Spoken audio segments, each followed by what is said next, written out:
ഒരാഴ്ച കൊണ്ട് നിങ്ങൾക്ക് ഷുഗർ കട്ട് ചെയ്ത് വണ്ണം കുറയ്ക്കാം. ഇതൊക്കെയാണ് നിങ്ങളുടെ ചിന്താഗതി. പക്ഷേ അത് വെറും മണ്ടത്തരമാണ്.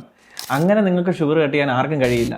ലോകത്ത് ഏറ്റവും അഡിക്ഷനുള്ള ഒരു സാധനമാണ് ഷുഗർ എന്ന് പറയുന്നത്. മദ്യത്തെക്കാളും സിഗരറ്റിനെക്കാട്ടിലും അഡിക്ഷനുള്ള സംഭവമാണ്. എല്ലാവരും ഷുഗർ കട്ട് ചെയ്ത് തുടങ്ങുമ്പോഴത്തേക്ക് എല്ലാവരും ഡയറക്റ്റ് ഫോം ഓഫ് ഷുഗർ മാത്രമാണ് കട്ട് ചെയ്യുന്നത്. എല്ലാവരും ഈ പറഞ്ഞ പോലെ ഉടനെ അന്നേരത്തെ പറയും ഞാൻ മധുരമില്ലാത്ത ബിസ്ക്കറ്റാണ് കഴിക്കുന്നത്. അതിനൊന്നും ഒരു കാര്യമില്ല. കാരണം ബിസ്ക്കറ്റിനകത്ത് ഏറ്റവും കൂടുതൽ അടങ്ങിയിരിക്കുന്ന ബേക്കറി ഫുഡുകളായിട്ടുള്ള ബിസ്ക്കറ്റ് അത് എന്ത് സാധനം എടുത്താലും മൈദയാണ് അതിനകത്ത് വരുന്നത്. മൈദയോ അല്ലെങ്കിൽ ചോറോ മറ്റു കാര്യങ്ങൾ എന്ത് കഴിച്ചെന്ന് പറഞ്ഞാലും നിങ്ങൾ അതിലെവിടെ 0% ഷുഗർ കട്ട് ആവുന്നു? ഒരിക്കലും അതൊരു ഷുഗർ കട്ട് ആവുന്നില്ല. ഷുഗർ കട്ട് വരുന്ന സമയത്ത് ഷുഗറുമായി, അതായത് ഗ്ലൂക്കോസ് സ്പൈക്ക് ഉണ്ടാകുന്ന എന്തൊക്കെ സാധനങ്ങളാണോ അതെല്ലാം കട്ട് ചെയ്യണം.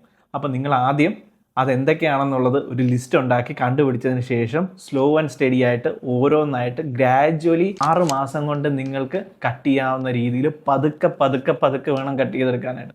അല്ലെങ്കിൽ നിങ്ങൾക്ക് ഒരിക്കലും ഇത് സാധിക്കില്ല.